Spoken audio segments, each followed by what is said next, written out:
Chris Wu versus Du Meizu, garis waktu penuh peristiwa yang telah mengambil alih media Cina dan internasional. Penyanyi solo Cina Kanada Chris Wu saat ini terlibat dalam skandal di mana Du Meizu menuduhnya mencari gadis di bawah umur untuk mendapatkan perilaku predator, pelecehan, ancaman, dan menyakiti gadis-gadis. Situasi masih berlangsung dengan kedua belah pihak mengancam tindakan hukum. Foto-foto Chris di bioskop dengan seorang gadis yang dikabarkan sebagai Chen Ziyi muncul di internet. Media Cina melaporkan bahwa Chris menyewa seluruh bioskop sehingga keduanya dapat menikmati kencan mereka secara pribadi. Namun, agensi dan tim hukum Chris menuntut agar Wanda Cinema mengambil tanggung jawab atas penyebaran gambar secara online, menyatakan bahwa mereka melanggar privasi artis dan menolak untuk meminta maaf. 8 Juli 2021, pengungkapan awal Du Meizu. Sementara Chris dan agensinya berusaha untuk membersihkan dampak dari skandal bioskopnya, sekarang Du Meizu yang berusia 19 tahun merilis posting panjang bersama serangkaian tangkapan layar pesan teks dan foto sebagai bukti untuk mendukung klaimnya. Dia menulis, "Halo semuanya, saya Du Meizu. Sejak kejadian tertentu, nama saya telah dikaitkan dengan hal negatif tersebut. Sebagai seorang yang tumbuh dalam keluarga dengan orang tua tunggal, saya setuju bahwa mungkin ada kekurangan dalam kepribadian saya. Seperti tidak terlalu percaya diri atau merasa sangat tidak aman dalam hal cinta. Tetapi saya pikir karakteristik saya yang lebih baik juga berasal dari situasi saya di rumah. Saya selalu sendirian dan terisolasi sejak saya masih muda. Meskipun ibu saya selalu sibuk dan tidak bisa bersama saya sepanjang waktu, saya tidak perlu khawatir tentang kualitas hidup saya.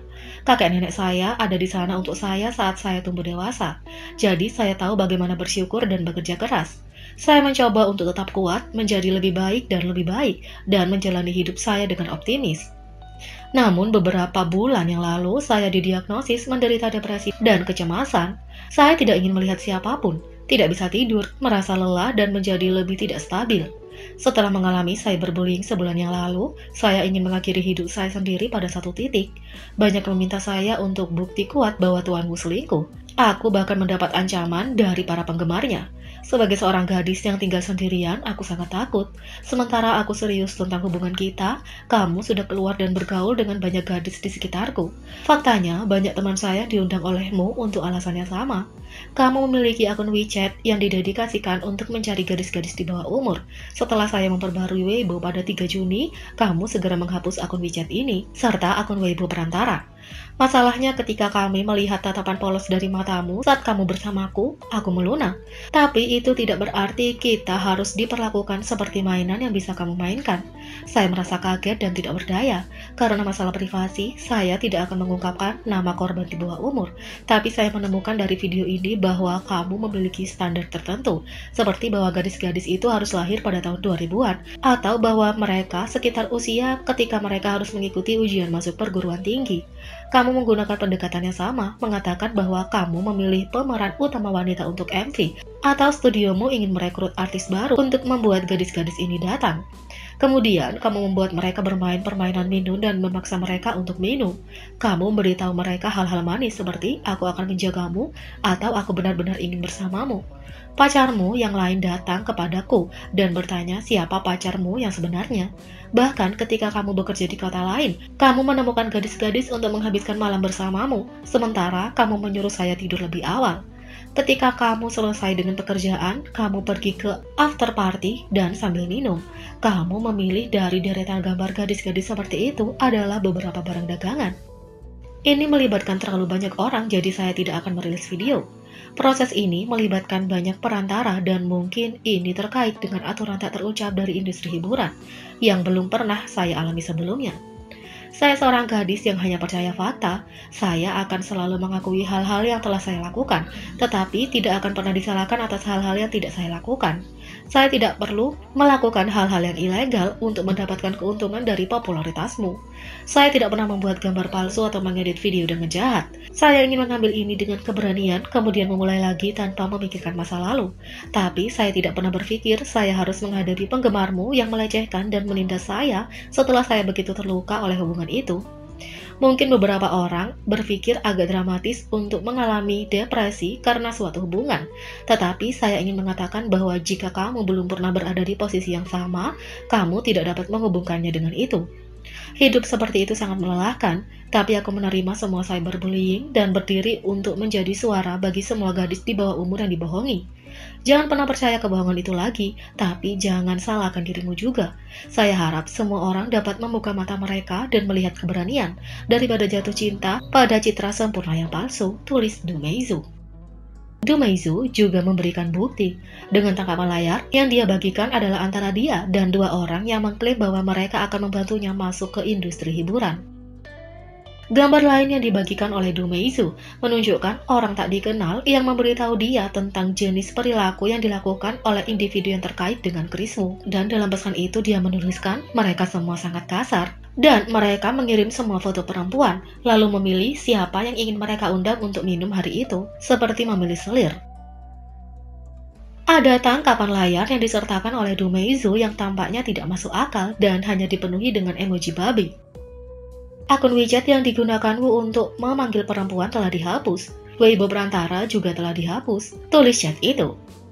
Dia membagikan catatan dari dokternya, mengungkapkan bahwa dia mengalami depresi dan kecemasan, dan bahwa kondisi kesehatannya sangat buruk.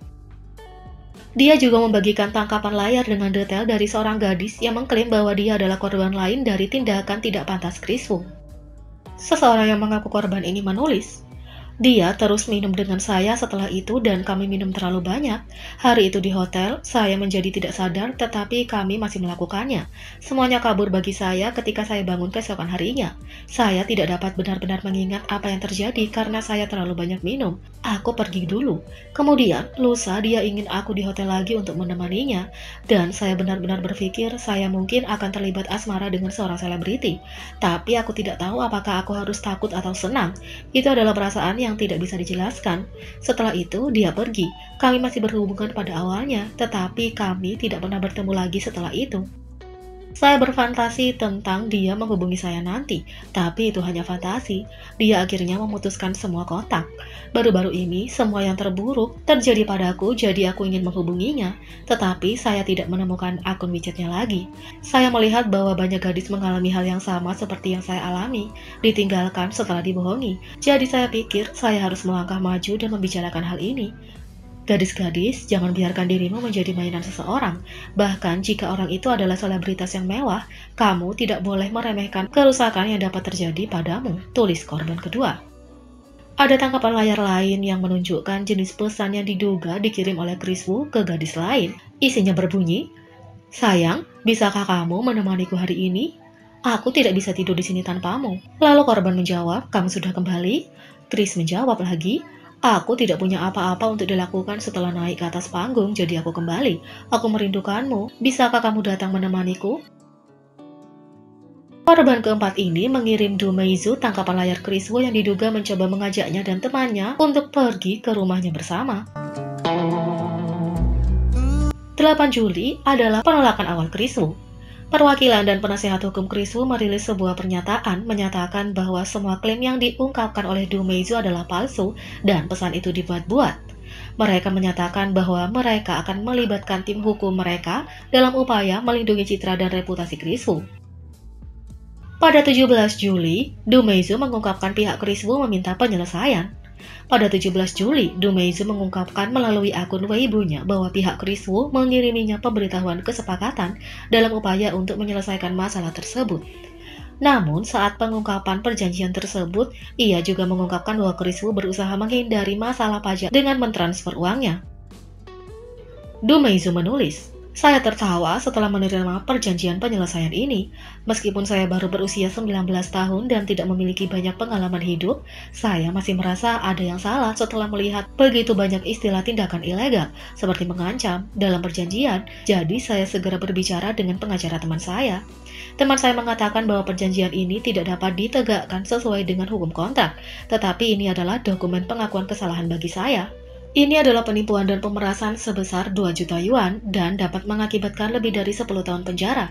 Saat mengobrol, dia berkata karena masalah pajak, dia mentransfer 3 juta yuan dan meminta saya untuk mentransfer 1 juta yuan kembali kepadanya. Saya ingin tahu tentang masalah pajak seperti apa yang akan menyebabkan masalah seperti itu. Tetapi seseorang yang mengetahui hukum mengatakan bahwa meminta saya kembali mentransfer 1 juta yuan adalah untuk memberikan bukti bahwa sayalah yang menerima pembayaran dan bahwa saya memiliki dan mengendalikan akun tersebut. Dengan begitu, dapat dibuktikan bahwa penerima transfer adalah saya, dan fakta bahwa ini adalah transfer besar dapat memberikan konfirmasi bahwa saya dapat bertindak secara sadar. Menambahkan ini, pada keberadaan perjanjian dijamin saya akan masuk penjara.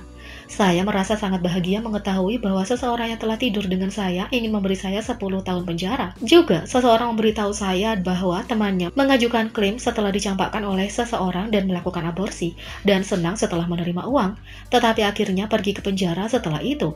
Saya mendapatkan lebih banyak informasi tentang kasus ini, dan akan mengungkapkan lebih banyak tentang itu nanti jika memungkinkan, tulis Dumeizu.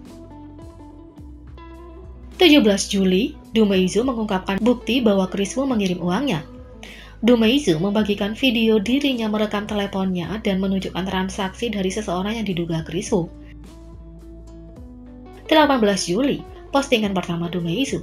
Pada 18 Juli, membagikan bagaimana teman-temannya mendapatkan ancaman dari penggemar Chris Wu.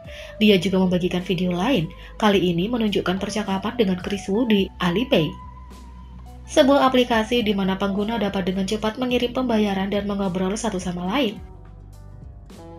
18 Juli, Dumeizu mengklaim dia memiliki cukup bukti untuk menjebloskan Chris Wu ke penjara setidaknya selama 10 tahun. Dia memberinya ultimatum 24 jam untuk mengadakan konferensi pers untuk mengumumkan pengunduran dirinya dari industri hiburan Cina, meminta maaf kepada semua orang, dan meninggalkan Cina. Atau dia akan melangkah lebih maju. Salah satu klaim yang dia tambahkan adalah bahwa Chris Wu memiliki penyakit menular seksual saat melihat seorang gadis yang memaksakan untuk melakukan aborsi. Dumeizu juga mengeluarkan ultimatum terakhir, minta maaf dan tinggalkan Cina, atau hadapi konsekuensinya. Tuan Wu, izinkan saya memberitahumu, semua bukti di luar sana saat ini adalah milik saya sendiri. Saya belum melepaskan apapun yang diberikan orang lain kepada saya. Kamu sangat cerdas dan harus tahu bahwa para korban yang menghubungi saya tidak ingin menghadapi publik. Tetapi karena semakin banyak korban ditemukan dan setiap pengalaman nyata mereka ditampilkan di depan kita, kamu semua terus ingin saya memposting bukti. Saya tahu dengan sangat jelas bahwa begitu saya melepaskan semua bukti luar biasa yang saya miliki, saya akan segera menang. Tapi apakah kamu semua sudah memikirkan ini? Karena seperti apa hukumnya dan karena apa yang dikejar media? Jika saya melepaskan semuanya, para korban akan berakhir sama seperti saya. Para korban akan berakhir sama seperti saya. Saya tahu dengan sangat jelas bahwa hidup saya hancur. Oke, aku akan menangis lagi segera. Tuanmu, saya akan memberi Anda waktu 24 jam untuk mempersiapkan konferensi pers untuk mengumumkan pengunduran diri Anda dari industri hiburan Tiongkok dan tidak akan pernah kembali lagi. Kemudian kamu harus membayar ganti rugi dan meminta maaf kepada mereka yang bekerja sama denganmu. Meminta maaf kepada pihak manapun yang telah kamu dukung atau kontrak. Kamu harus memikirkan cara untuk menghapus semua yang berhubungan denganmu di negara ini, termasuk apapun di gedung dan stasiun kereta bawah tanah. Kamu juga harus menulis surat kepada semua korban dan mempostingnya di Weibo selama 72 jam. Maka kamu harus meninggalkan Cina. Kamu tidak layak berada di sebidang tanah ini. Kamu orang Kanada, kembalilah ke tempat asalmu. Kalau tidak, aku bisa membuatmu kehilangan segalanya tanpa mengungkapkan identitas gadis-gadis itu. Oke, bersiaplah, tuanmu. Kali ini adalah pertempuran terakhir, kata Dumeizu. 18 Juli, postingan terakhir Dumeizu mengenai insiden ini datang tak lama setelah komentarnya yang panjang, dan dia mengambil pendekatan yang lebih terukur untuk komentarnya, sebelum mengakhirinya dengan satu ajakan bertindak terakhir untuk Chris Wu. Tuan Wu, berdasarkan pengalaman saya bersama Anda, saya tidak berpikir kamu orang yang jahat secara alami. Kamu hanyalah seorang yang tumbuh dalam rumah tangga orang tua tunggal dengan seorang ibu yang terlalu mencintai dan memanjakanmu. Selain itu, industri budaya dan hiburan Cina telah berkembang pesat dalam 10 tahun terakhir. Tetapi, karena berbagai alasan, pandangan kapitalistik telah merusak budaya penggemar yang mengakibatkan kamu berada di tempat yang kamu berada saat ini. Saya tahu kamu belum bisa tidur dalam beberapa hari terakhir dan menangis di rumah. Kamu bahkan kehilangan kendali dan berkelahi dengan staf kamu secara fisik. Tapi ingat, kamu manusia dan kamu laki-laki. Kamu harus tumbuh dewasa dan bertanggung jawab. Saya akan mengagumi kamu jika kamu menyerahkan diri. Tetapi apakah itu menyakiti diri sendiri atau menyakiti orang lain? Keduanya tidak benar. Jangan berpaling dari kehidupan, pikirkan tentang ibumu. Entah itu benar atau salah, dia banyak berkorban untukmu. Hidupmu telah cukup menakjubkan selama 10 tahun terakhir. Orang normal tidak bisa menghasilkan miliaran berdiri seperti laki-laki, tulis Dumeizu. Krisu telah berbicara tentang tuduhan itu dengan tegas menyangkalnya. Namun, Dumeizu juga merilis wawancara dengan Yetias yang menjelaskan secara detail tentang trauma yang dihadapi saat melihat Krisu.